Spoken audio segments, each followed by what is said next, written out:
Hello, everyone. Welcome back to another episode of No One's a Critic.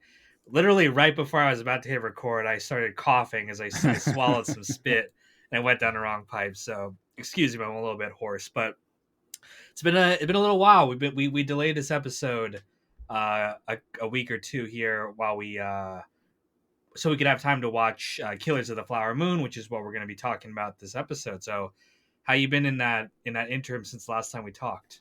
I've been pretty good. I'm still working on the Avatar video. I know it's been a while. Well, so here in my defense, for the last like 6 weeks or so, I've been dealing with. So, have you ever dealt with like sinus issues? No. Okay, so I've heard from people who have had sinus issues say things like it'll like wreck you, it'll destroy you, it'll like fuck your whole life up. And I used to like, I'll be honest, I used to be kind of like, okay, you're kind of like Yeah. overstating it. For the last 6 weeks, I don't know if it was the weather changing or it was something in our apartment that like had mold. I don't know, but I started having like the worst sinus issues, Mm. and it like I completely regret like mocking others. It completely like the last like 5 weeks are like a blur. I was like I was always like agitated. I always had a headache or a migraine. I couldn't sleep, and then I was sleep deprived, and then it was like I wasn't even myself. It was Yeah. wow. I was like Yeah. I feel bad now that I did Yeah. It was not it was take this karma. thing. Yeah. Very probably. It's like, oh yeah, bitch. Like now you're Yeah. gonna get a taste of it. No, that's But well. It's good to hear though that you're recovered from that because I think being ill in any way, I mean, it's even just having like the flu or something can just really wreck you, especially if you're doing something kind of creative. Which, not to sound pretentious about what we do, but you're doing something creative. It can, if you're not 100%, it can really slow down the pace and the quality of what you're doing. if you're not making a fucking masterpiece, which is all we do. All we do, man. We're the Scorseses of YouTube. Yes. Although I'm a little bit more of Scorsese because I saw his magnum opus, Killers of the Flower Moon, opening night, and you didn't. I So did I'm the not. bigger Scorsese fan here. That's fair.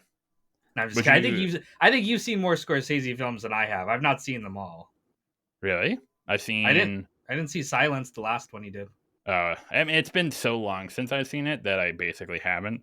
Um but you've seen like Taxi Driver, Raging Bull, Taxi Driver, Goodfellas, Raging Bull, Goodfellas. I mean, I've seen a lot of the hits, but Casino. there's a lot of them. I actually, what's funny, I just bought. Let me move my webcam here so if you can see it. I just got this movie poster for the King of Comedy. Nice. I went to a thrift store and they had a huge movie poster collection. I saw that. I was like, oh, it's perfect. I'll get this. But I actually haven't seen the King of Comedy yet, so I need to watch it.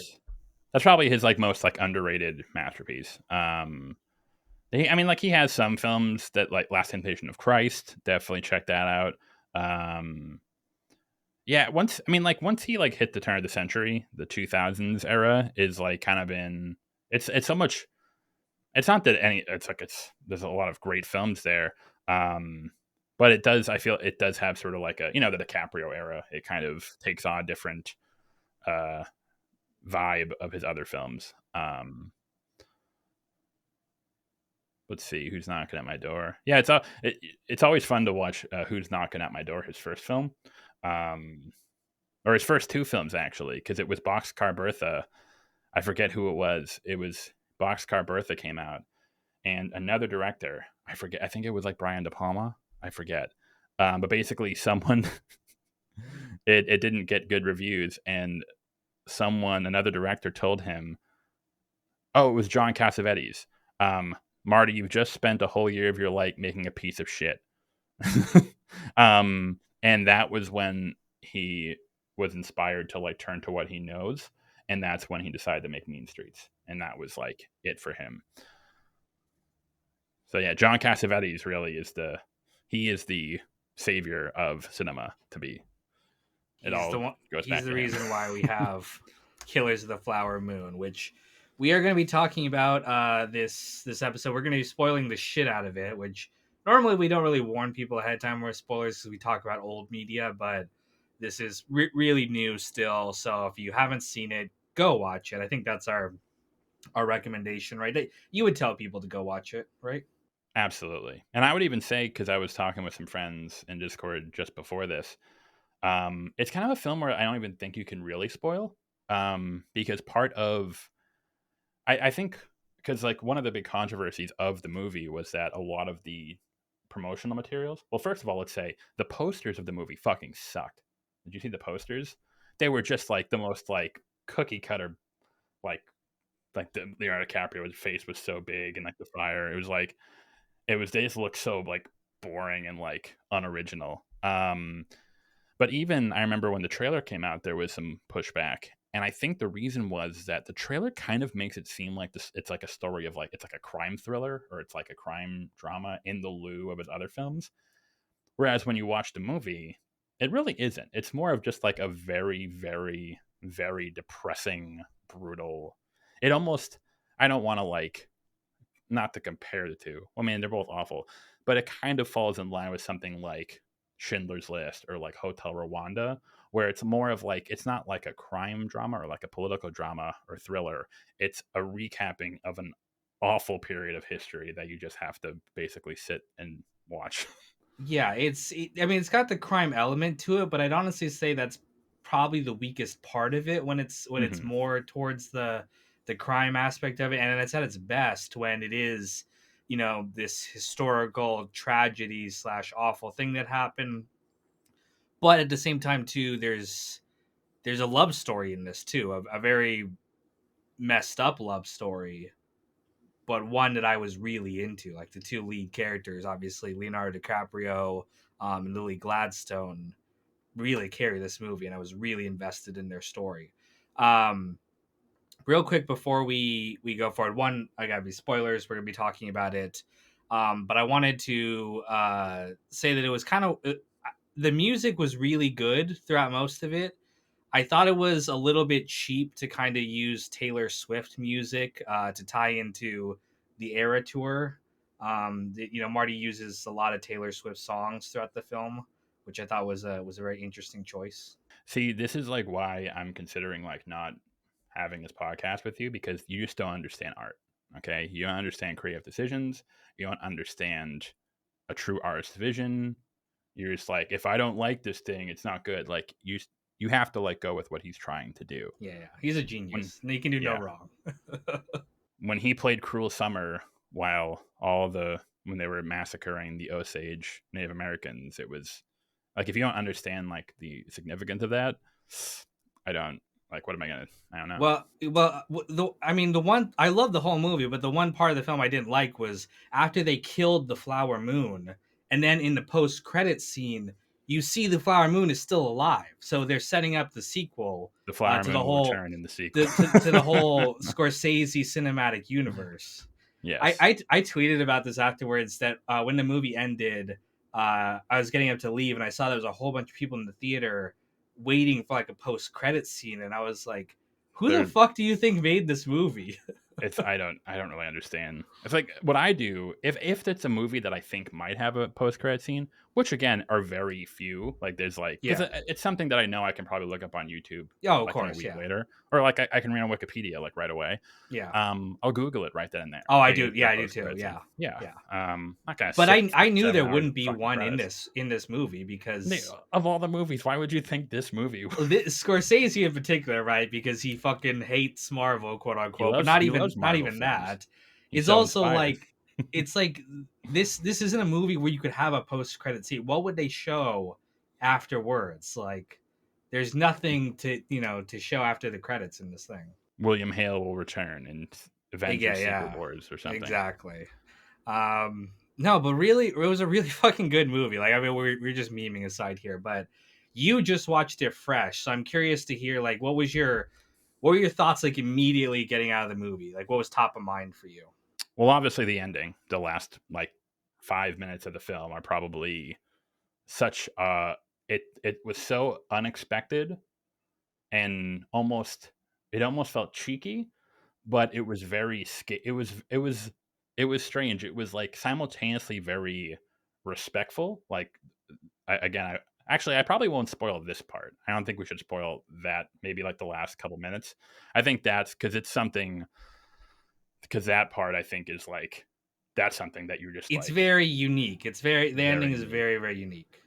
But I think that like it is simultaneously very purposeful in that it was very clear in what point it was trying to make about how this tragedy has been so trivialized over the last 100 years.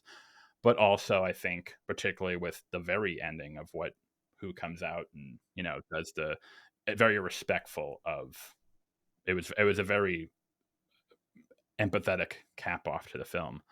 Um, but so putting that aside, though, I think we should save that for the audience because I figure most people listening are probably going to watch it eventually. Um, I was more impressed with the pacing. It was the obviously the biggest controversy of the film was like 3.5 hours. This movie flew. It was unbelievable, especially well, I would argue the first hour in particular, which really sets up the romance between Lily and Caprio, unbelievable. It just flies. And it was interesting too because I was watching it and it was the scenes themselves were actually very short. They were just kind of like it would like get in, get out, and yet that happened for like an hour, but it was still gripping. Um, and then the following next 2 hours, which is really when the badness starts, if you will, the troubles, I guess you could put it. What was interesting was that not only was it like incredibly well paced, but it was so devoid. And this is, I don't mean this as an insult. It was devoid of a level of like over stylism or like tension or suspense. There was, I guess, a little bit of it, but it was more of a feeling of like foreboding. It was just like it wasn't like a thriller. It wasn't like, oh, is this going to happen? You know what's going to happen, and you know there's nothing that's going to stop what's about to happen. All these innocent Osage members are going to be murdered and like executed. And again, it's just like on one hand, you could say, does that make the next 2 hours kind of feel very long? Yes, but I think that was the point. It was almost like the movie was like making you sit there and like you have no, you're gonna watch all of this. This is what happened. And it's almost like simultaneously you can't look away because you can't even believe that this fucking happened. If this wasn't a true story, you would never believe this, and it's the most fucked up thing you've ever seen in your life. Yeah, and I should say that I mean obviously I knew it was based on a nonfiction book and a real story. I went in though not I didn't read about what had happened ahead of time. I didn't really want to know, and also I accepted too that like Scorsese is someone who will change the history if he feels it's warranted. Casino is also based on a real story, but he changed a lot of the details to kind of fit his own narrative. Goodfellas also too is obviously based on real history as well. But I went in not knowing anything. I wanted to just kind of see what happened, and you're right. The pacing of the film is so good because there's this underlying tension that's underneath the surface, even in the I'd say the movie's divided into three sections, right? The beginning, which is the love story, the middle, which is the troubles and this like foreboding sense happening, and then the final third is like the investigation where it all crumbles. The first 2 hours of the film like flew by for me, where it was like I was like flawless. I was like, this is incredible. I'm loving every minute of this. I'm loving the characters. I'm loving the atmosphere of this world, the underlying tension that really culminates for me emotionally when they're burning the farm for the insurance money or whatever, and she's in bed and he's in bed with her and the shadows dancing on the wall. That's kind of like an emotional climax to those 2 hours for me. I will say though, I don't want to jump straight to the negatives because this film is really really good. But the one part of it I didn't like was I felt the final third kind of dragged once they got to the investigation part.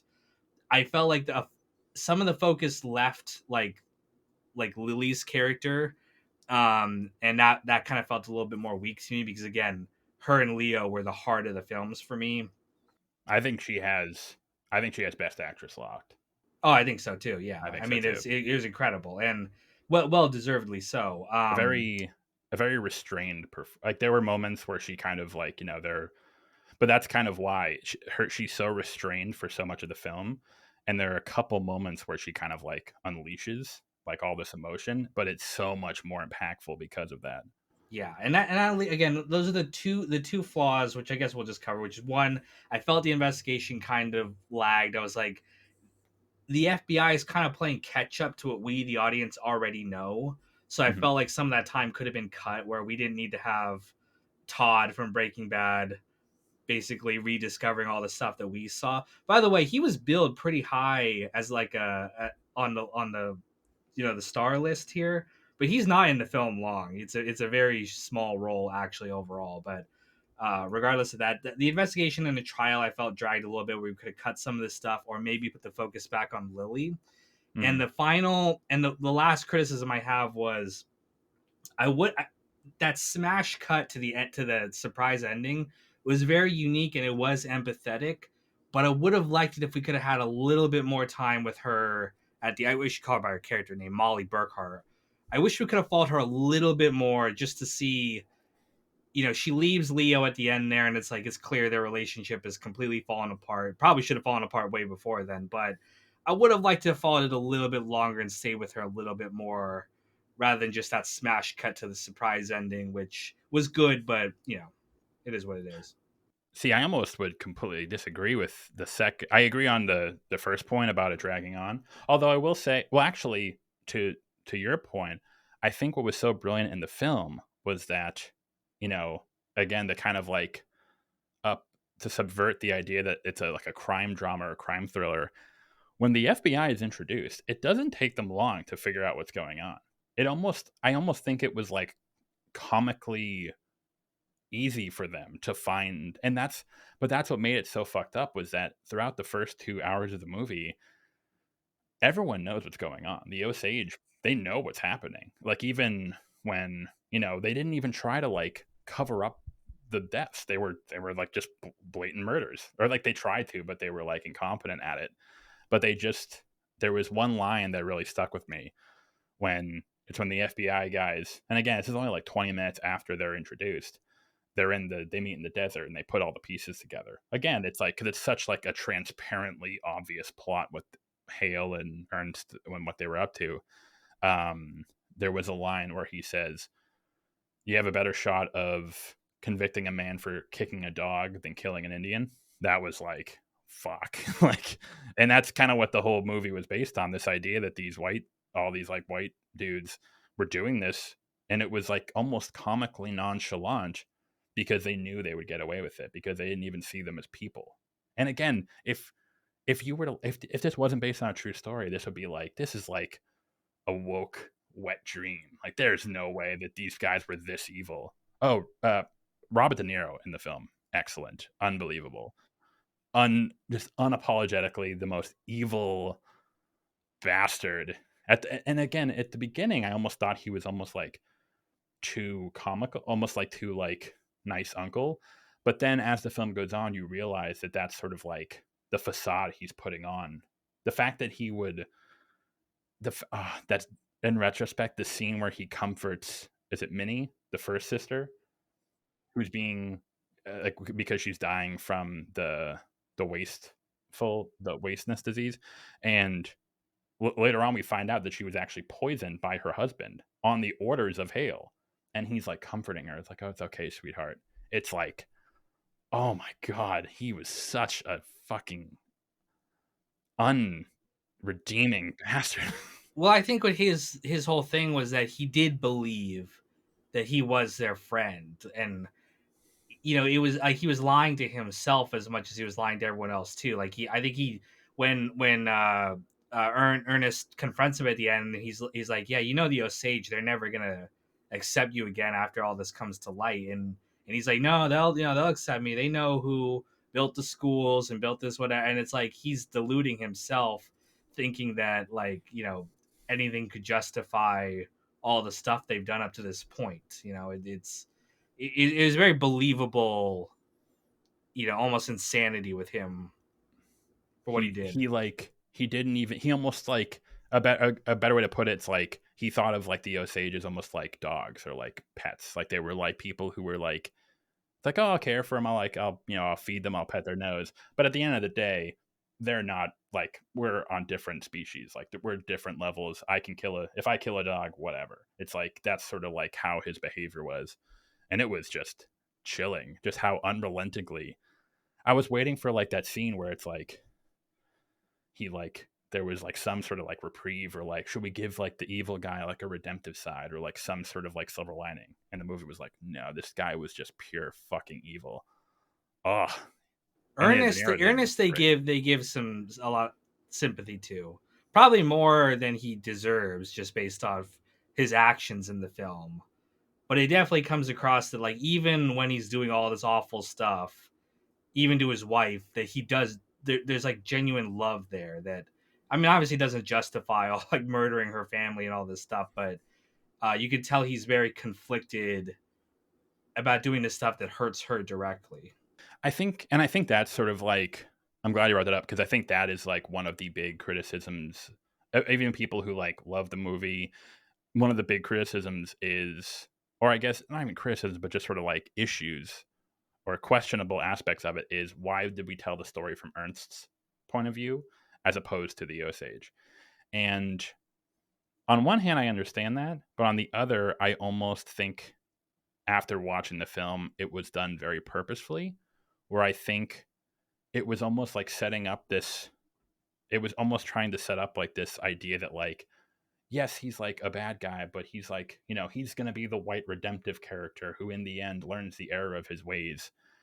But not only throughout the film does he do, well, one, they make him sufficiently pathetic. I think that really, that's like, he's not even an anti hero type. He's like this, like, pathetically just awful. Like the scene, I don't know if this actually happened, but I think the scene where Bill paddles him, I think that was very purposely put to show just how much of like he isn't like this like conflicted good guy. He's like this pathetic worm that like has doesn't stand for anything. And like yeah, he felt bad about like doing this stuff maybe, but he also was so spineless that he continued to do it, and it just made it almost made it more sickening that he did have like a semblance of like redemptive side in him, but he was so pathetic that he couldn't even bring himself to stand up and stop it. However, I will say to your point about their last scene together, I think that is one of the I think that his final line is gonna go down as like one of like the best character moments I've seen in a long time, where they're sitting at the table, it's all over, everything's done, they're convicted, everything's done, and he tells Molly, my soul is clean, I have told all of my truths. And then she asks him, what did you give me? What was in that stuff you gave me? And he says, insulin. Like he couldn't, even in that moment, even though she knows everything that he's done, he can't even. And again, to your point, maybe there was a part of him that like was in denial. It's like, no, I was actually helping my wife.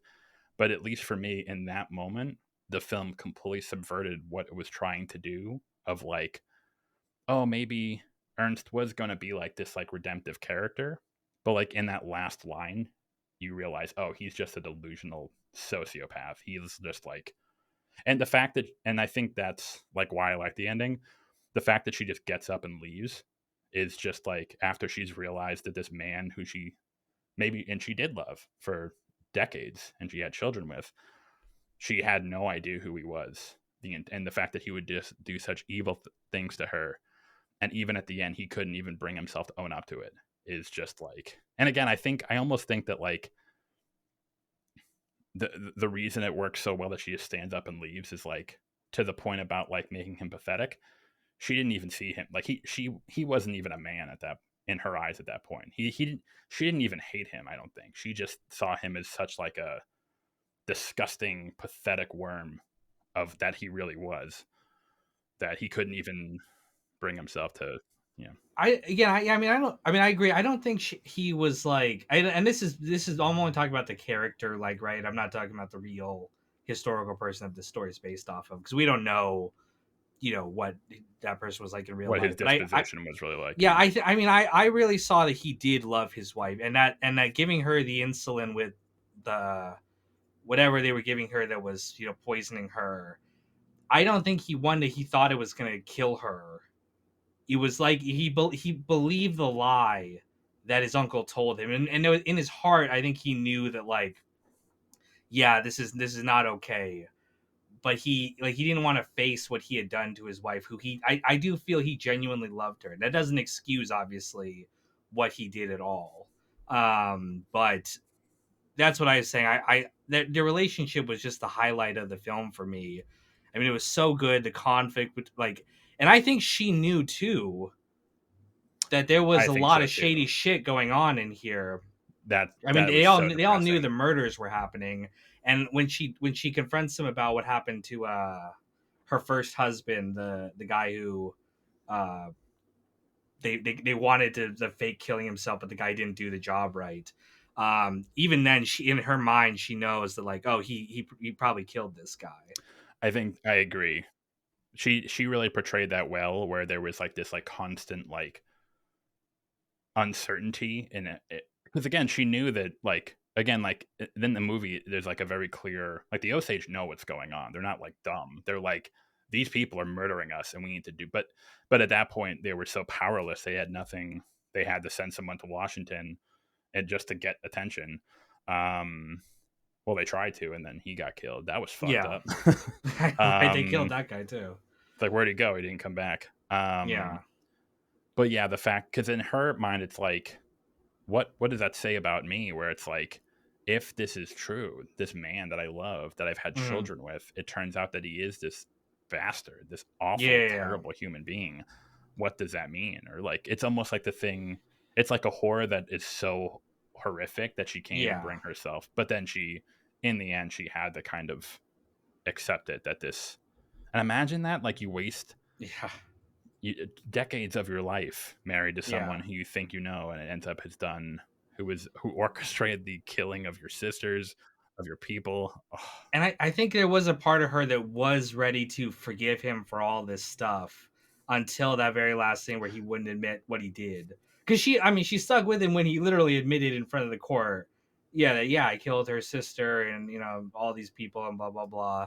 But yeah, it was that final betrayal where he wouldn't say what he did, and why wouldn't say it. Either he couldn't face what he did himself, or he was, again, just that sociopathic. But it was very powerful. And my thing about, I wish we had followed her longer, maybe that goes back to the whole point of view thing, which is the story is primarily told from Ernest's point of view, and maybe it would have been better to have her point of view included a little bit more too. But I could also understand what he was going for in terms of, like, that ending, and we completely shift point of view at the ending here too, and we're talking around it right now. But um the story of this movie, how it's being told, is part of the theme of the film. It's part of the story.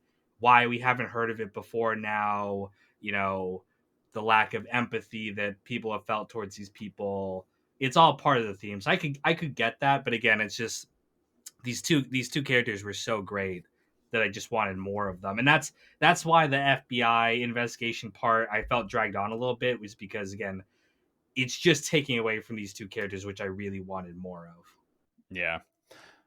It's interesting because I did see an interesting tweet from someone who sort of defended casting. And again, I really think, funny enough, my friend Bookworm in my Discord actually pointed out, um, I did, and it made real sense. It almost as if the film was almost making a, it was subverting the whole like Indian beauty stereotype, as she put it, which is like, Pocahontas, like John Smith comes in, but then he's taken by Pocahontas and he learns the error of his ways. Or Avatar, Jake comes in and then he's taken by the people.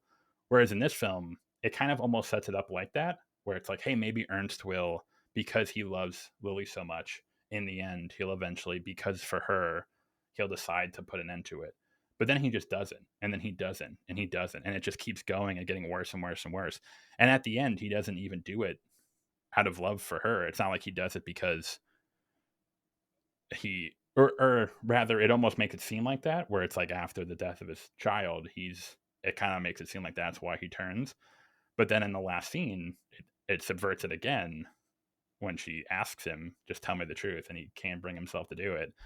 And then you're just like, wait a minute, hang on. This isn't a man who has actually learned the error of his ways. This is just a spineless little worm. Oh, so yeah, so the tweet I read was that because some people were had contentions with, and again, I guess we will never know this for in real life. Was the fact the movie gave, even if they made him like a spineless, pathetic worm, which I think they did a really good job of, was giving Ernst even a smidgen of sympathy or regret for his actions, even if he never like actually, even if it was never strong enough for him to actually do anything to stop it, was giving him that even shred of humanity, was that giving the character, the real life person, too much credit? And I can see the argument for that. However, someone else put it really well. And they said, in the film, we see all these characters like Bill Hale and all the other gangsters, or the guy who asked the scene where he asks the lawyer, it's like, hey, if I kill my children, can I inherit their money? Remember that scene with the two? If I kill my adopted children, and the lawyer's like, are you fucking kidding me? um, so we see all these characters who like are just completely heartless. Like they have no sympathy whatsoever. They're like almost, again, if it wasn't a true story, you'd think that like they're comically evil.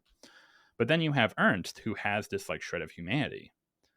But then what the film is saying is that, or at least this was their interpretation, which I like, was that that's what makes Ernst so much worse to an extent, because he did feel for these people and he did nothing and he still let it happen anyway. And I like that point of like, you have all these characters, and again, not I'm not like trying to like defend them, and the film doesn't either, but you have these characters who don't even see the Osage as like people. They're just like they're ants to them that just need to be stepped on. But then you have Ernst who has like this, who actually, they're in the film, it's portrayed that he does feel guilt over what he's doing, and he just never stops. He just never puts an end to it, and it almost makes it, it's almost like what's the saying, uh there are two types of evil, um those who do bad things and those who see bad things being done but don't do anything to stop it. And Ernst was kind of both in that, in the gen. I mean, I think it's a false, thing that we like worrying about the credit this gives to the person. I mean, if you're telling a story about this character, I think you owe it to to make them like fleshed out, and like don't like trying to make them just evil caricatures or whatever. I think only cheapens the film. Like people are evil. People can be evil or not evil regardless of like the complexity you give their characters, right? And I even Robert De Niro's character, like I said, I think he did respect the Osage. I think he respected their culture. I just think he was willing to kill them regardless of that. I mean, it's like it's it's the kind of same like way he you, was the same way he was willing to kill the white people. Like he goes like the gangster and was like, "Oh, go rob this bank as payment," and then he's setting them up to go get executed afterwards. He's just a murderer. Like that's just what he does. So I think he did respect the Osage culture enough to like learn about their legends and learn their language and talk to them and stuff like that. And in his mind, maybe it justified like what he did because it's like, oh, you know, at the end of the day, I'm going to use this money to build schools for them and build what like whatever, blah blah blah.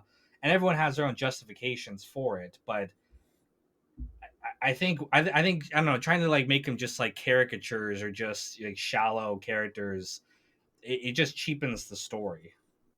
well, I think that was sort of like the contention of, when you watch the movie, it's like it's almost like, and I think this is sort of where, I think this is where the surprise ending kind of comes into play, where it almost as if the film is sort of like, breaking the, again, no spoilers, but like sort of breaking the immersion of the film to sort of like tell you that like, very similar to something like The Social Network, where it's implied that because the way they use the deposition framing of the film, it kind of gives this idea that everything we're seeing is kind of subjective from the deposition of the people. Like it's we're kind of taking it, everything is being taken with a grain of salt. This isn't how it actually went down.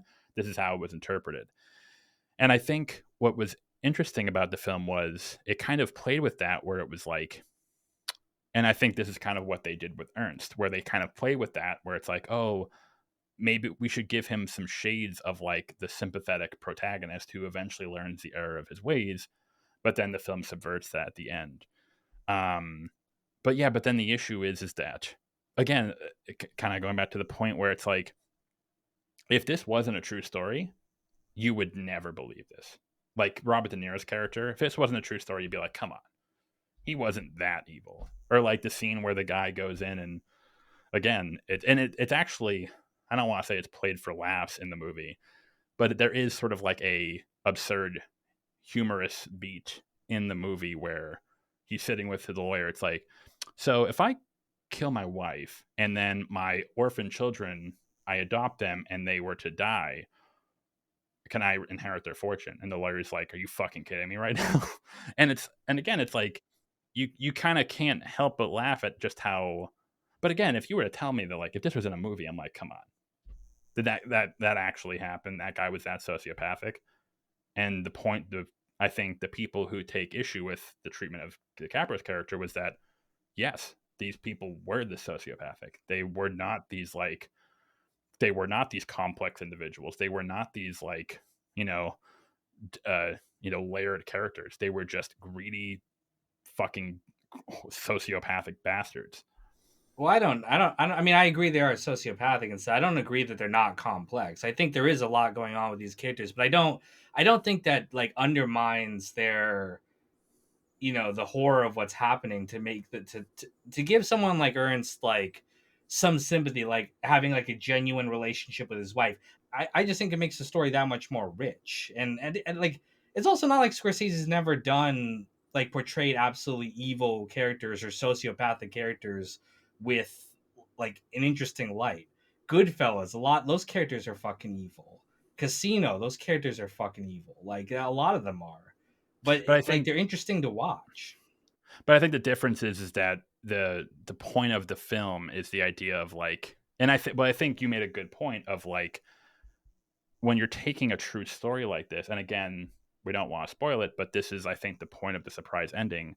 When you're taking a story like this, almost part of us doesn't want, well, we just don't want to watch a movie about a bunch of like evil bastards killing a bunch of innocent Osages in the most like brutally horrific way possible, even though that is what happened. That is a true life event.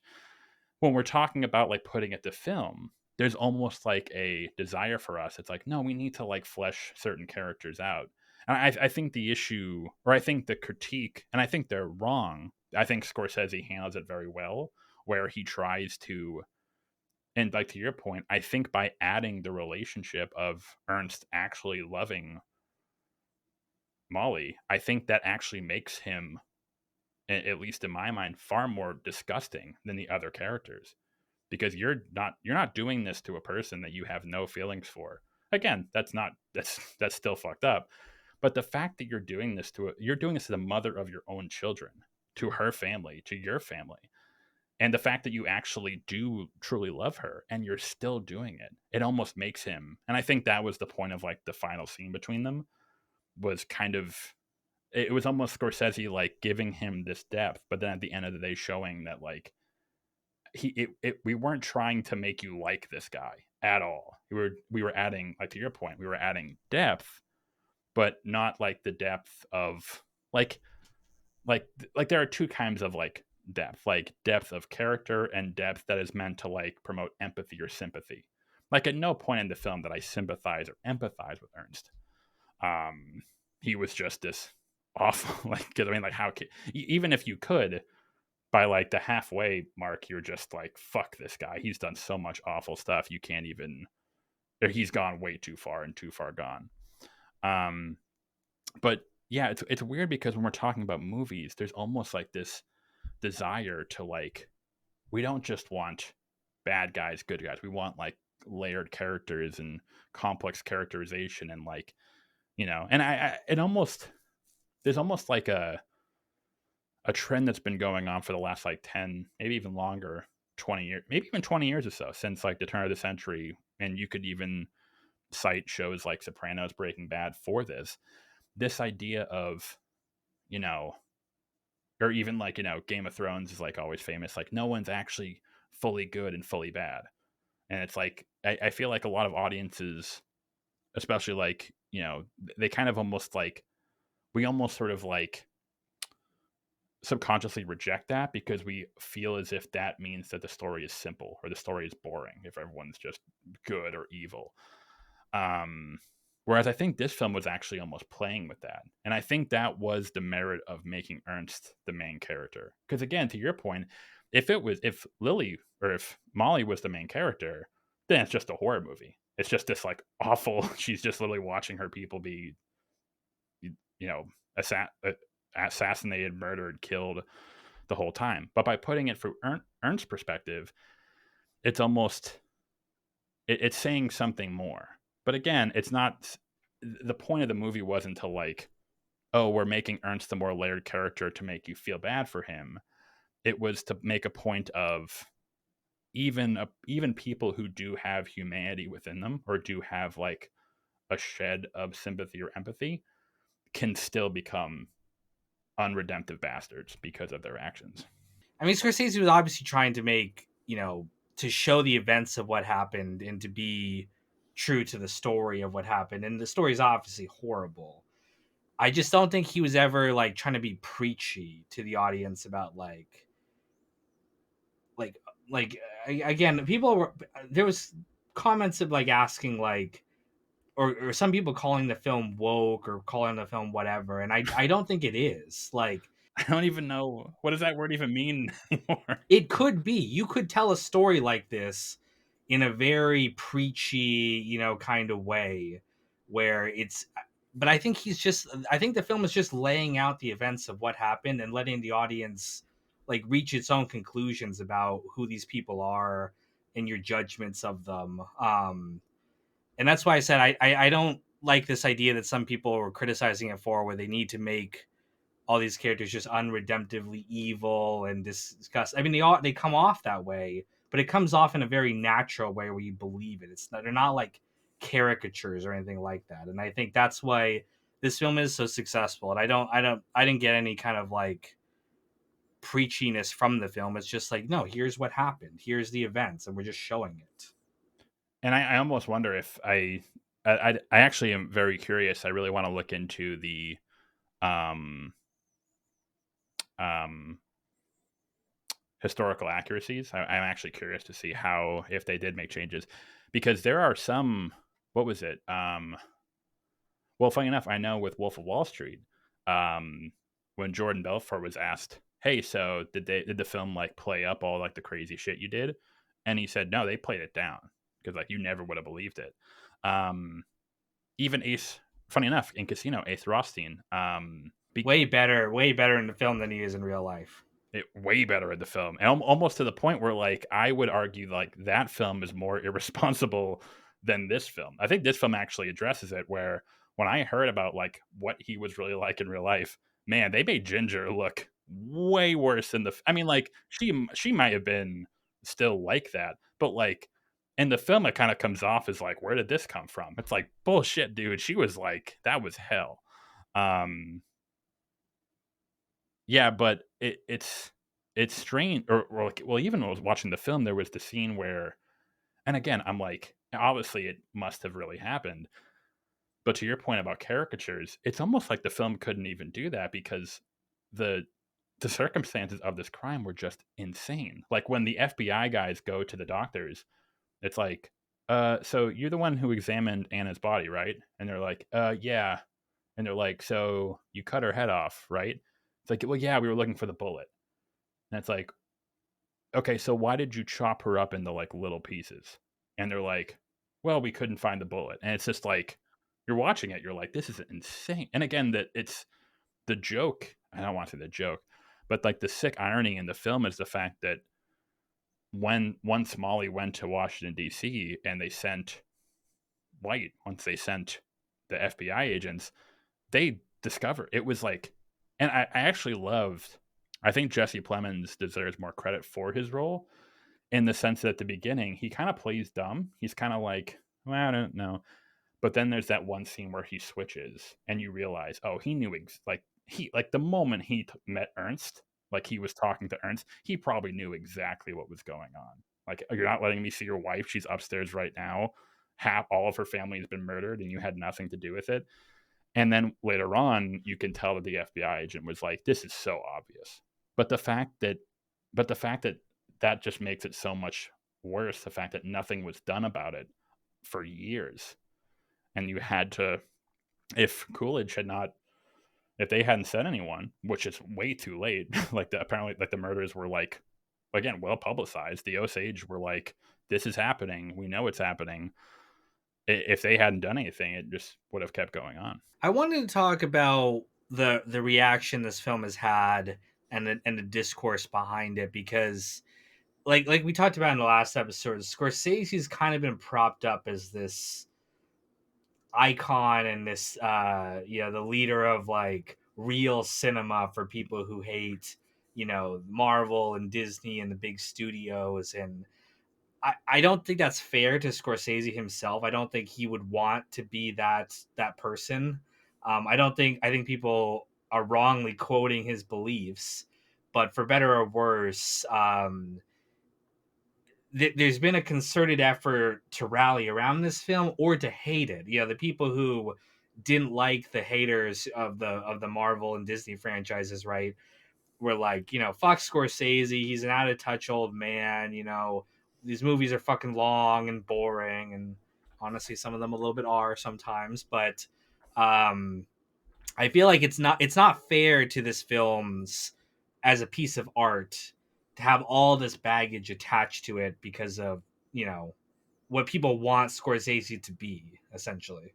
Yeah, well, again, like the entire Scorsese versus Marvel thing is bullshit because it's um it's completely based off a fallacy. What Scorsese said was not, and he's been funny enough. I actually saw a him and Roger Ebert. They did a episode of Ebert and Siskel. It was Scorsese was there in lieu of Siskel, and they were naming their top 10 films of the 90s. And Scorsese was talking about The Thin Red Line, which is the Terrence Malick film of World War II in the Battle of Guadalcanal. And what Scorsese said there, and this is important because it's something he echoed with the Marvel stuff, it's not so much, he's never said, hey, we shouldn't have Marvel films or we shouldn't have more traditionally structured films. What he said was he is afraid that audiences are being conditioned to only think of one style of film as good, and anything that deviates from that is bad. So, for example, if you have a film that, like Taxi Driver, Raging Bull, these aren't really like plot driven films, they're character studies. So if you have an audience that's very used to like plot and action and like a very clear like, cause and effect like plot or like something like that, and then they watch something like Taxi Driver and they're like, well, nothing happened in the movie. And it's like, well, hang on, no. And that was Scorsese's point. It wasn't that Marvel films are like, I mean, most of them are bad, so he was right. But I think he was like very diplomatic in his, he could have said a lot of shit. um, yeah, he was just saying that like, I just don't want people to think that Marvel is all cinema is. We also want films like Killers of the Flower Moon or other films. And this has been a great year for film. Um, Yorgos Lanthimos guy's new one coming out, Napoleon's coming out, The Killer's coming out. But we just don't want, and this kind of goes back to the whole like it it really frustrates me when you have all these like YouTube pundits who say stupid shit like this is why modern films are bad. This is why cinema today is ruined. And it's like, and then you watch their videos and it's like, oh, all you watch is like Marvel and Disney shit. Like no wonder you think cinema sucks. You don't, and you don't even, and not even talking about like foreign cinema, like even American cinema. There's plenty of excellent films that come out every year. Are they the highest grossing films? Perhaps not. But the idea that like when you say like modern cinema sucks, and you're like, look at She-Hulk, and it's like, what the fuck are you talking about? And that's to be fair to, again, Marvel and Disney or whatever. That's not their fault that movies like Killers of the Flower Moon are not going to crush it at the box office. I think as of right now, it's made like 50 million against a $200 million budget. I've heard a defense that basically said that this film was made for Apple TV and it was kind of like a last minute decision to put it in theaters. So whatever money it makes at the box office is kind of extra. I don't know if that's true or if that's just copium, for people to be like, they don't want this movie to fail. The fact that it's made 50 million in a week, and it's a 3.5 hour historical epic film like that, even that I think alone is impressive. I mean, or at least compared to the people who say like, cinema is dead, people only want to watch Marvel shit, and it's like, that's not true. That's very not true. I mean, obviously, those movies crush it at the theaters more often. It looks like it's trending downward. Like those movies are doing worse and worse as time goes on. So we'll have to see if that always stays true. But it's all. I mean, it's not necessarily like Marvel or DC's fault. They make the movies that perform the best. They make the whatever makes the most money, and it's up to audiences to decide. Like if everyone went and saw this film, this movie this weekend, and it made $1 billion, right?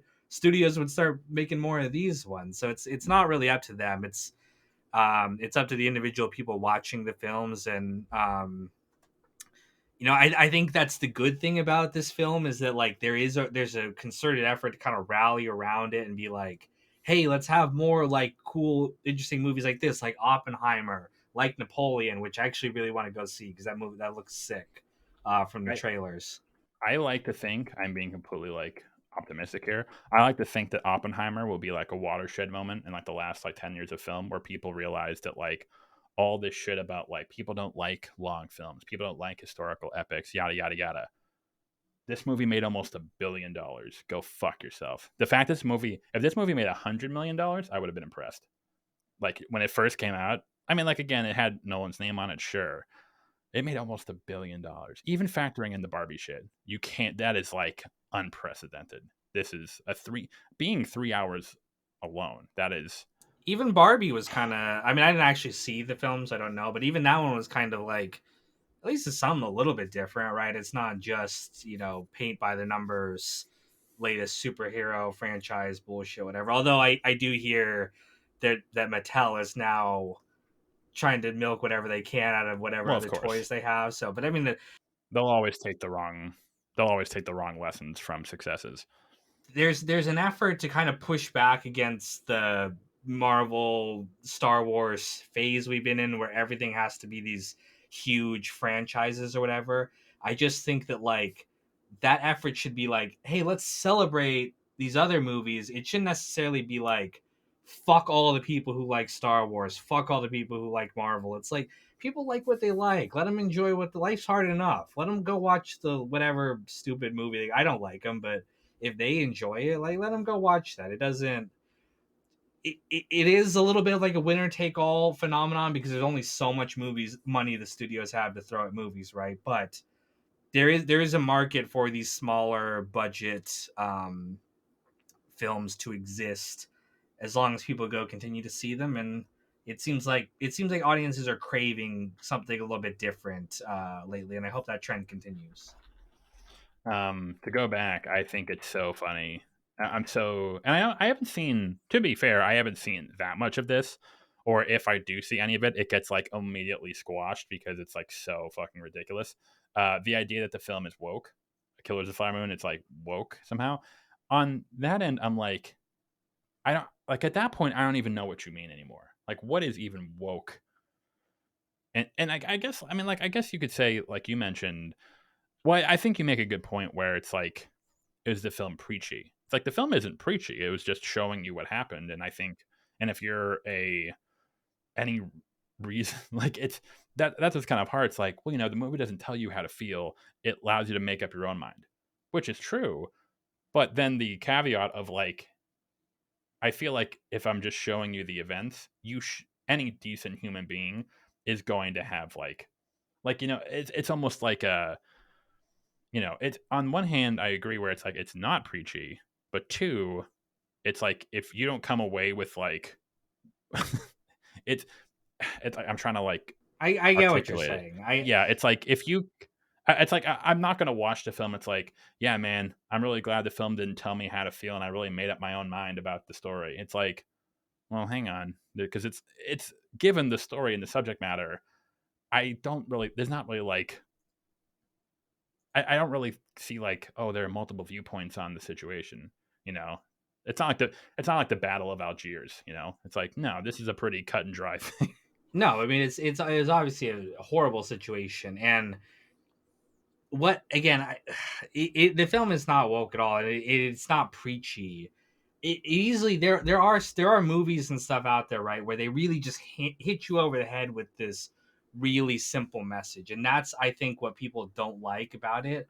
Like you can show the events, and yes, you will come away. Like I even said people when I talked about that in my little spoiler free review, like this is a film about white people being evil to Native Americans, right? That is a trope we have seen in movies, for a long, long time, and you could easily make it like a caricature kind of thing, but it's not. It's just showing the events of what happened.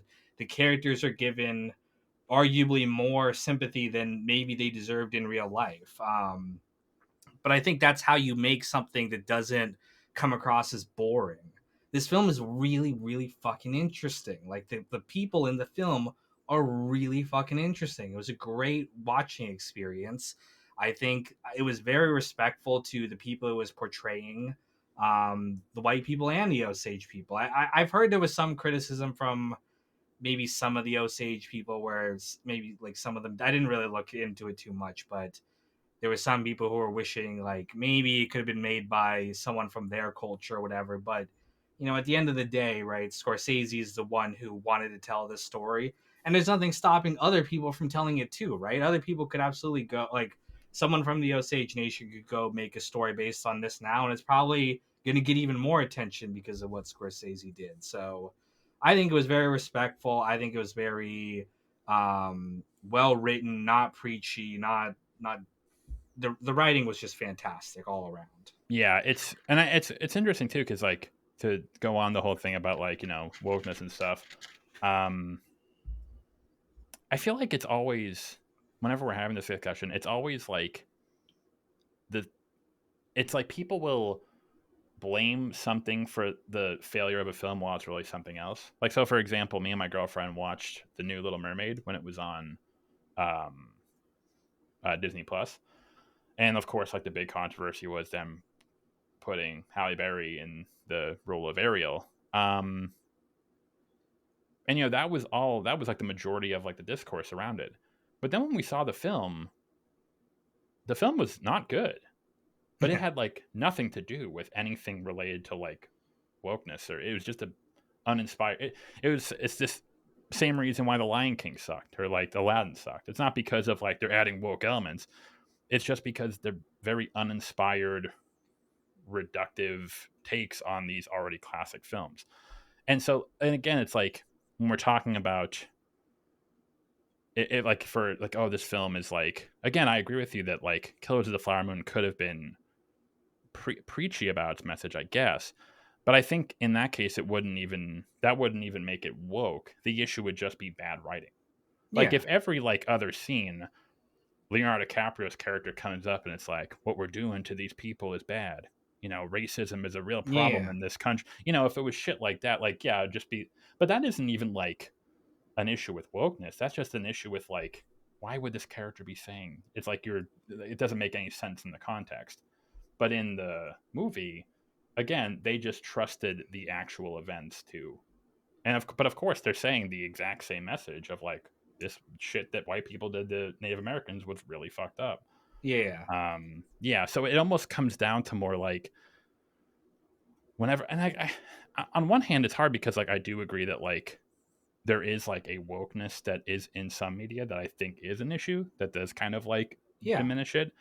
But then I get upset because it feels like people will take just other writing issues, like just like bad writing or uninspired direction or filmmaking, and then just blame that on Like again, like the Little Mermaid, like Yeah, I agree with you Ariel being 100%. black was like 0.01%, Yeah, not even the reason why that movie was not good.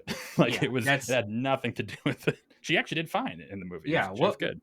wokeism is one of these like extremely loaded terms that people I think don't mean it. Like it takes on meanings that people don't like imagine. There was someone who actually commented on my spoiler free review that I posted about Killers of the Flower Moon, because I just said up front, I was like, some people might want to know, like, is this film woke? And I said no, it's not. And then someone like commented like, the second you brought up woke as a negative thing, I'm unsubscribing from you because you're obviously a fucking evil conservative racist who even saying woke writing is bad writing like people will react extremely negatively to that. And all I'm talking about when I say certain stuff like that is like weak writing that relies on very shallow characters and very preachy messages. That's what I'm talking about when I say woke writing.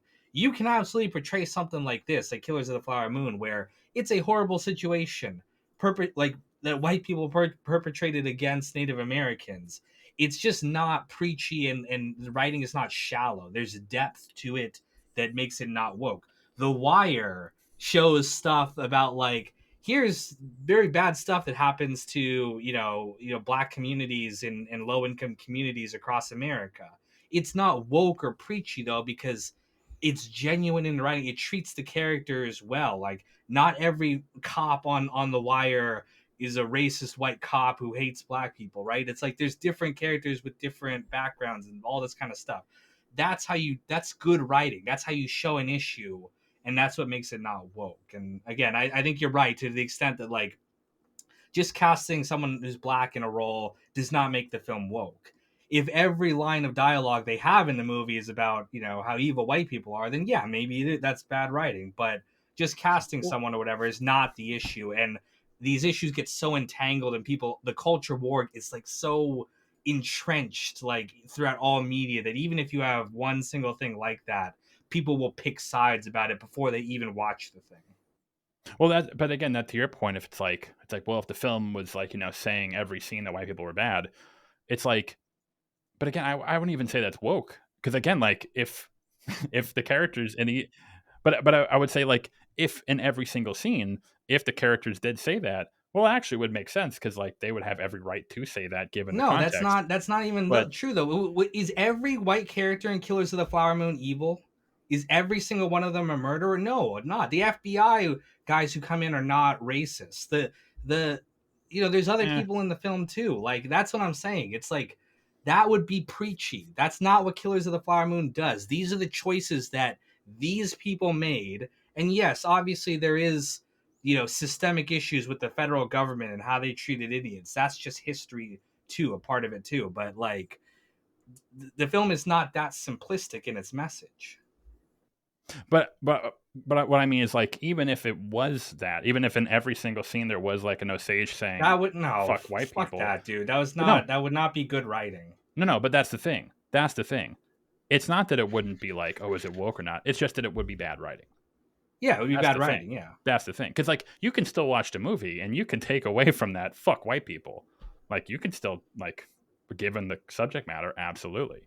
And I think, but but again, if someone's just like coming out and saying it, it's like, oh, this movie's woke. It's like that's not even the issue. It's just that it's bad writing. And that's what I find whenever people talk about, like, woke media. And again, there are some exceptions, but it's almost like 9 times out of 10, like the woke part of it, or like whatever you're like gesturing at, isn't even the issue. It's just that the writing sucks. Woke is a type of bad writing, but not all bad writing is woke. But see, on the contrary, though, I would actually argue that there are plenty of parts of The Wire that if it didn't have the reputation it did and it came out today, absolutely it would get Oh, demolished. people do say The Wire is like woke Oh writing, and yeah, it's if it. eh, I think the only reason it doesn't is because they're one, stupid for saying that. it has like it has a plurality of excellent writing that kind of like, so because again, like I think most like people when they say like woke, they just mean like it's badly written, I didn't like it, and they blame it on something else. But I mean, there's even like that line in season 5 where they bring up the Natalie Holloway case about they're sitting in the bar, and it's after uh Landsman doesn't let them like open the it's after the row house murders in season 4. Oh, he's saying like And this ain't Aruba, bitch. yeah, it's because of the zip codes they live in. Oh my god, that line, if that can, and again, it makes perfect sense in the context of what the cops are talking about in this. It's like, but if that line, again, if it was out of that context, if that were in like any other show, like, what is this fucking woke trash? And it's like The Wire, bro. It's one of the most acclaimed film series of all time. And again, that's just the true fact. That's this reality of the situation. There is racial prejudice in the world. The Wire is not denying that, but it doesn't. Again, like shallow, simple writing would have it be like Yes. all the white cops are bumbling buffoons and racists who don't know what they're doing, and it's only the heroic black cops who are standing up for blah blah blah. And that's not how the show is, right? There are bad black cops, there are bad white cops, there are fantastic black cops, there are fantastic, like it portrays a spectrum of characters, and it gives them like a fair shake. um and that's why the writing is not weak and it's not shallow. And I already know from us just talking about this, there's going to be plenty of fucking comments calling us one thing or another because of whatever stand we took. I think our audience is, for the most part, there's probably like a couple it No, is. no, no, no, no, bro. And I wanted to talk to you about this. I don't want to make it a big thing because we're already past our hour here. But I said in a recent Breaking Bad video I did that I talked about Hank and how he's not like he's got a lot of character flaws, but I said that I said that Hank is not a racist, and I cited the fact that he like makes jokes about Mexicans and stuff to his partner Steve Gomez, and it's like I was like it's just casual banter between friends, like it's not meant to imply that Hank's like a deep seated racist or whatever. And I got so many fucking comments. It's my highest performing Breaking Bad video to date, and like half of the comments are literally just like, "No, there's no such thing as casual friendly racism. You're a racist. Your pig father." Because I talked about my dad in that video. Your pig fathers are racist. All cops are bastards. Fuck you. Fuck your dad. Someone said your dad's gonna be served as bacon in hell. Which when I told him about that, he laughed. He thought that was really funny. Damn. I gotta see. I have to like now. I want to go read the comments real quick because I'm like, what? It was so crazy, dude. Literally, all I said was like Hank and Steve are friends, and they're just joking amongst each other about Hank's like, oh, you Mexicans, blah blah blah, and then Steve's like, oh, fuck you, white boy, whatever. Like they just like casually joking amongst each other, and people were like, nope, there's no such thing as friendly racism. He's just a race. Like the culture war goes deep, bro. That'll be our next episode. The merits of casual racism. And literally, it was just like I wanted to even say something like this, where if you made like a friendly joke to me about something, like I would just be like, "Ha ha," and I'd say like "fuck you," and I'd give it back to you or something. That's what friends do. But we live in such a fucking sensitive society now. It's goddamn crazy. Well, it's hard because it's both sides, right? Where it's like, on one hand, I'm like, I hate the people who are like, "Hey, you said something was like gay like 10 years ago," and it's like, "Oh man, that's It's super obviously not what homophobic. he. You're It's obviously getting not what he canceled." meant. Yeah. But then on the other hand, it's like, then I'll run into people where I'm like, "Hey man, so this guy has been posting like a lot of like really fucked up shit about like, you know, like a lot of videos of like black people like, committing robberies and saying like, this is woke or like shit like that, like really like on the edge, like racist shit." And then there'll be so many people who will be like, "Well, we don't know, man." And it's like, there's like the extreme of it's like where it's like, No, it's both. there's It's both. It's both sides of the culture war. I hate them both. it's like, and I get it. Like to some people, it's like, well, there's so many people who are just straight up racist and homophobic, and they're like kind of like dog whistling and gaslighting and doing all this. It's like true, but you don't want to go too far in the other direction where anyone who says anything that's even slightly off color, you automatically presume this person's like a third generation Nazi or something. You know what's funny? I in that Hank video, I didn't show my face. I don't show my face in most of my videos, but um and I think people assumed that I was white, and I think they made assumptions about me and my character based on that statement, thinking that I'm white. And I feel like if I had shown that I'm Asian when I said that, I don't think I would have gotten nearly the backlash that I did, because I made like anti-Asian jokes in some of my other videos. I said chinky one time, and then I immediately was like, and before you get fucking angry, and then I showed myself, and I was like, it's me. And everyone loved that joke. They're like, aha, Kino's got a great sense of humor, blah, blah, blah. And I think that's what it was about this video. I think people made assumptions about that type of thing. But again, I don't, this is a fucking stupid tangent. Or I think a better way to put it, maybe a better way to phrase it, because again, I think when you say someone's like a racist, it kind of like it sort of conjures up this image of like someone who's like beyond redemptive and someone who's like actively trying to like kill black people or something. I think a better way to put it is like someone can have certain off-color beliefs, or like they can tell off-color jokes without being a bad person, without it being like an indicative of their character. I don't think I'm saying the right word there, but it's because again, it's like when people, it's like I'm sure there are a lot of people who like, is this person a sexist, or do they like believe certain sexist things? I don't know if those two are exactly the same thing. And it's a matter of who you say it to too. Which, like, if you say it to a stranger, that's obviously fucked up because you don't know them. But if you're joking with like a friend amongst yourselves, it's like it's not a big deal. My gay best friend has called me the F slur way more times than any person has probably ever called me. It's like people. There's no nuance to anything online, and they get it. The Breaking Bad. I pissed off the Breaking Bad community so much because I've talked about one toxic masculinity on one video, and that got a huge fucking backlash from the other side. So it's like, which is it? Am I conservative or am I a liberal? Which one? Because I pissed off both sides. I need to find someone to debate on toxic masculinity, because I've been like, there's so many misconceptions about it, and it triggers so many people if you just say the term. Haven't you done? Don't you? Didn't you have a video where you talked to where you brought a commenter on your stream to argue with them? Yeah, but the problem is like I brought like one dude on and he was like really chill, and we had like a really healthy, awesome conversation. And then the others were people like where we disagreed, but the people were so like obviously lunatics, where it kind of like after like 10 minutes it wasn't even fair. It was like kicking a toddler. Like I don't even mean to say that to like pat myself on the back. The people were so like their points were so patently insane that I was just like, okay, this isn't even interesting. Like, damn it! Like I thought you. We should have a live show where people can call in to like a hotline. Oh, it's actually And we would can be have fun. some debates Yeah, that way. we could do that. Let's do that. Maybe like towards the end of the year, we'll do like a live call-in stream. That'd be fun. That'd be cool. Yeah, we'll do it. Yeah, live. I like that idea. Cool. Well, I know we got off on a huge tangent because of me. I apologize, everyone. You don't want to hear my bullshit all the time, but it's not our fault. It's people on Twitter. Yeah, fuck Twitter. Go see Killers of the Flower Moon if you have not seen it. Let's get this to box office smash hit. We need to. It's a really good movie. Go see it. It's awesome. And enjoy the surprise ending of Killers of the Flower Moon that we have not spoiled for you, because I'm just gonna go. I'm just gonna go ahead and spoil it. It leads into the Taylor Swift Era Tour movie.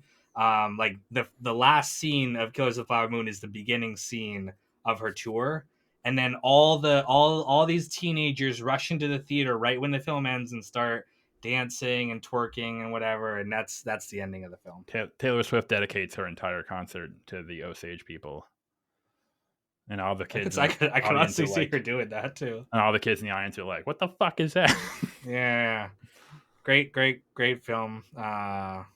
Thank you all for listening, and stay tuned for the next one coming soon. Take care, y'all.